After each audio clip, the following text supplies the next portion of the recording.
So ayun, magandang araw sa inyo mga bossing. Ito medyo mag-aayos tayo ng mga ano natin, lalagyan ng crayfish. Ayan, ito yung mga female natin na may mga itlog na. Hinihiwalay ko talaga yung may mga itlog na, tapos tsaka ako ibabasket yan kapag may mga paa na yung itlog. Ay, hindi na pala itlog nun pag may paa na. Basta pag napisa na yon, ibabasket ko na sila. Hindi po ako nagpapagpag kasi delikado yon. Minsan kapag nagpagpag ka, merong iba doon na hindi pa ready, namamatay sila, sayang naman. Hinahayaan ko lang sila na malaglag. Ayan, maghahanap tayo ng mga buntis. Eto, meron tayong isang dito. Nakuha na pwede nang i-basket. Ayan siya. Hindi na natin ipapakita yung mga bossing yung mga krillings niya sa belly niya o sa tiyan. Kasi baka ma-stress, saka baka pumitik, may matanggal, sayang naman. So, basta yan, may mga paa na yan yung daladala niya, kaya binasket ko na. Yan yung sinasabi ko sa inyo. Suggest ko lang, kung ako siguro, mas maganda itigil yung pagpagpag. Hindi naman sa kontra ako sa diskarte ng iba. Pero medyo delikado po kasi talaga yun. Minsan may mga hindi pa ready talaga. Namamatay po sila. Ayan, yung ilalim ng basket may mga water plant yan. Yan. Para pag nalaglag na yung mga krillings, may mga hides na sila. Ayan, dinidrain na natin yung isa nating pond. Ayan. Nga pala, yung nauna kong vlog tungkol dito sa crayfish, sabi ko mag-update ako after 1 month, pero wala po akong nilabas na update. Kasi po, wala pang 1 month yung mga krillings natin, naubos na, nabenta na po lahat. So wala na akong may update. Ito po, pangatlong batch na po ito. Itong ipapakita namin maya-maya. Pati yung second batch, hindi ko na rin po na ipakita. Nabenta din po. Pero ito po, palalakihin natin to, hindi ko muna ibebenta. Ayan, yan naman yung mga red clarky natin. Ayan, lilinisin natin yan, tapos ililipat natin sila ng lalagyan. Doon sa pinakaunang pond natin ilalagay. Hindi dyan, doon sa katabi nito, sa kaliwa. Ang mga nandito naman is goldfish, ayan, at saka may mga marble PKBM na nandyan din. Lilinisin din natin yan. Ito naman yung rep tab ng mga red swamp natin. Ayan. Nakakross yan sa white clarky. Ay, tama, white clarky. Bali, project to.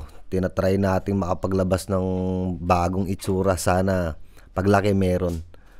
Ayan, lilinisin lang muna. Itong halaman na to, hindi namin to itatapon lang kung saan, kasi baka may mga nakahalo pang krillings dyan. Actually, meron talaga yan sigurado. Kaya dyan lang muna sa batsayan. Ang proseso namin ng pagkuha ng mga maliliit na yan, binabacuum namin. Yun, bagsak sila dun sa net. Kailangan mas malaki pa rin yung butas ng hosa kesa dun sa krillings na ibabacuum nyo para hindi madisgrasya. Ito naman yung breeder natin ng white clarky or snow white. Hindi ko alam kung clarky to pero clarky nga yata. Pero sila, tawag ng iba dyan snow white. Ito snow tanso. Sa tubig yan. Pag nag-molt yan, puting-puti yan. May mga din yan, may mga itlog. Yun, pure yun. Hindi siya cross. Ito naman yung mga naunang batch ng snow white or white crayfish natin. Yan mga naunang batch yan, kaya medyo malaki. Nandito din yung ibang breeder natin ng red swamp.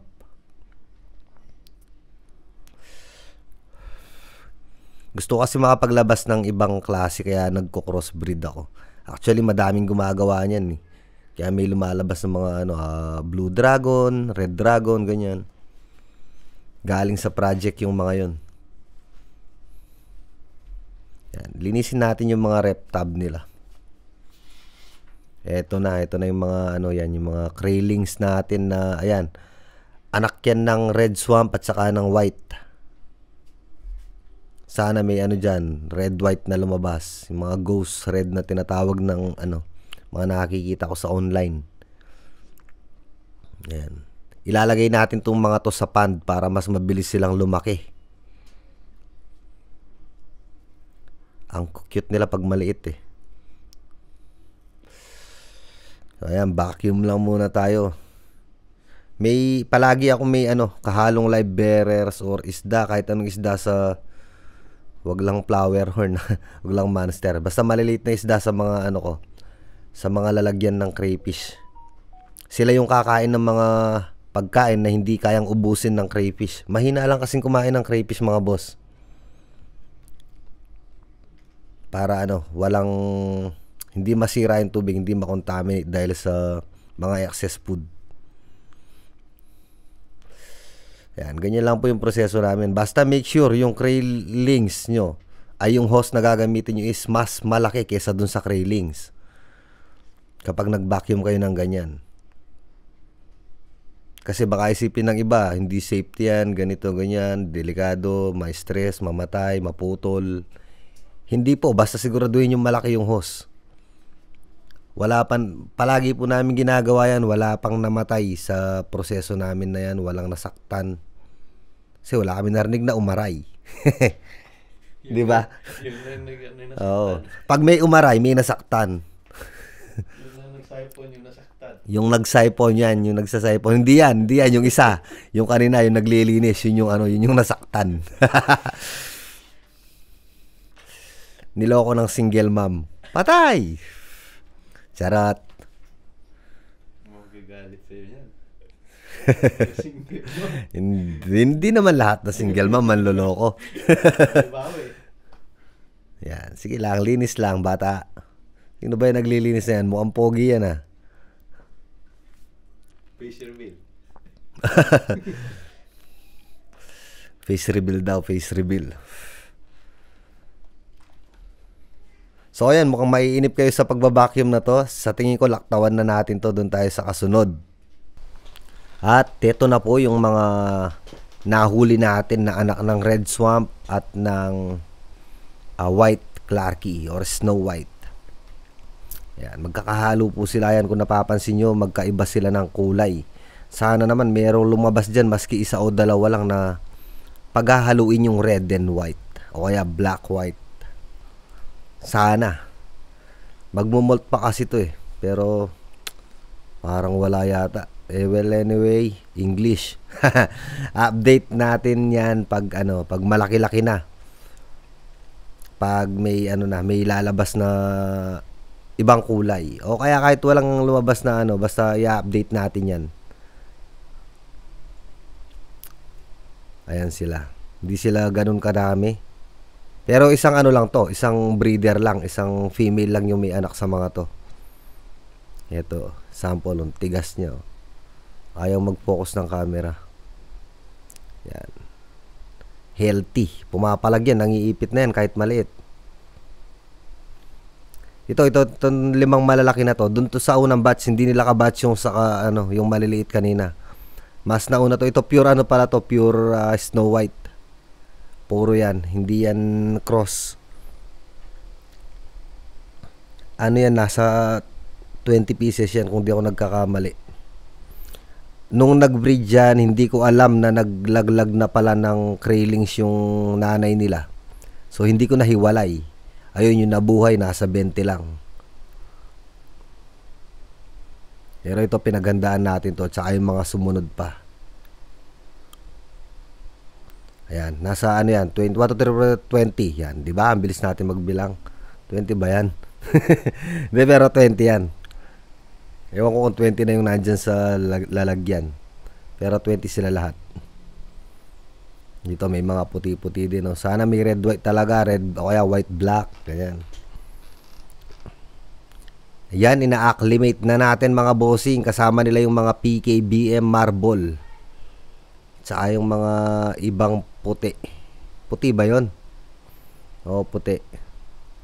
Acclimate na natin. Dito natin sila ihahalo. Yan, pagsasamahin ko lang yan. PKBM at saka yung mga marble PKBM saka yung mga railings ng red swamp cross snow white. Maya maya papakawalan na natin yan. Ito naman yung mga breeder natin ng PKBM, marble PKBM. Ayan. Malalaki yan sa personal, sa video lang sila mukhang maliit.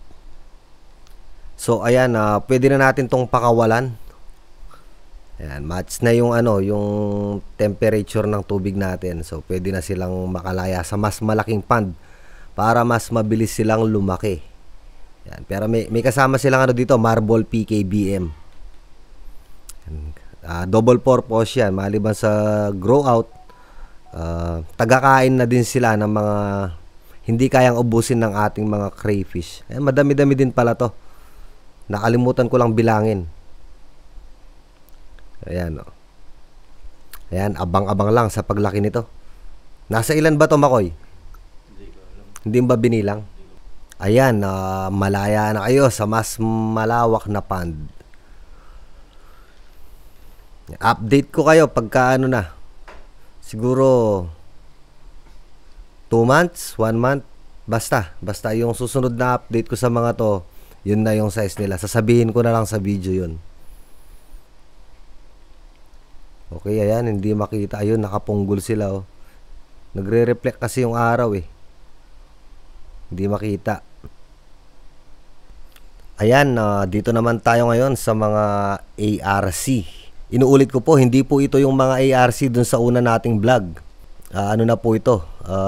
Pangalawang batch. Ay, hindi, pangatlo pala. Pangatlo, nabenta din pala yung pangalawa. Pangatlong batch ito. Ayan. Nasa to, kulang-kulang 1 month or 1 month old sa pagkakatanda ko. Magkakaiba sila ng size, hindi rin kagaya sa isda pala, hindi pala sila sabay-sabay lalaki. May maiiwan din pala talaga. At merong mauunang lalaki.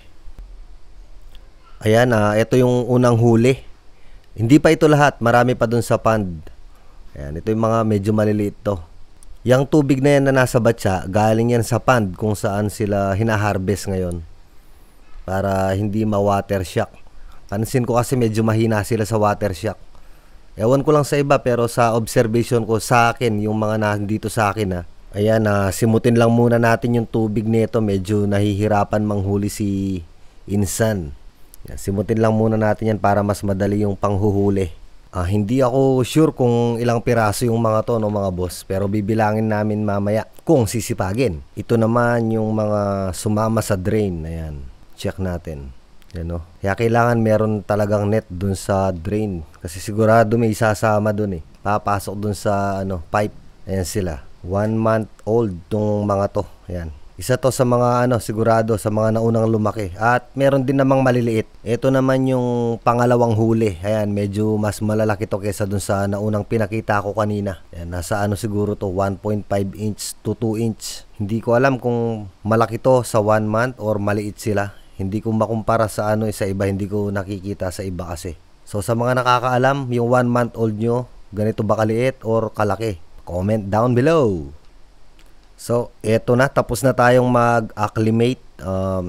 Nag-sizing tayo. Hindi ko na lang naipakita sa video kung paano kami nag-sizing. Pinaghiwalay lang namin yung mas malalaki at yung mas maliliit. Ayan, ready na silang pakawalan.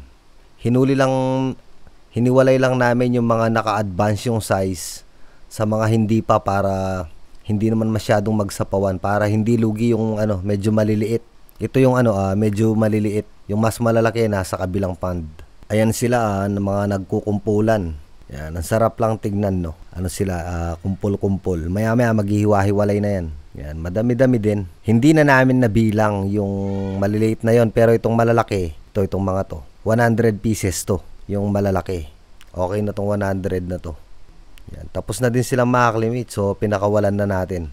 Ayan, nagkukumpulan din, no. Kung titingnan mo sa video, parang same size lang sila, pero sa personal po, mas malalaki tong mga to. Doble. Ito naman yung mga breeder natin. Breeders natin ng Red Clarkie. Ayan sila, mga boss. Ito yung bagong setup natin ng mga Red Clarkie, at ito naman yung mga Craylings ng white, Snow White or White Clarkie. Ayan, magpapakawala ako ng isa dito. Ay, dalawa pala. May nauna na palang isa kanina. Magpapakawala tayo dyan ng dalawang white. Ayan, tandaan nyo yung size nila. Tingnan natin kung kaya nilang mag-survive. Nakasama yung malalaki na yan. At tingnan din natin yung growth nila. Kung gaano kabilis. Dalawa lang silang maliit na white dyan. Kasama nila puro malalaking Red Clarkie. At dito naman natin pakakawalan sa kabilang pond yung Bali ano na lang to niyan, 19 pieces yata, ewan ko. Ayan, bilangin nyo na lang. Yan, pakawalan na natin dito to. Na-acclimate na rin naman to eh. Yan, kasama din ng mga yan yung mga breeder ko na PKBM Marble. Marble PKBM yan. Kasama nila dyan. Yan yung mga mas naunang batch.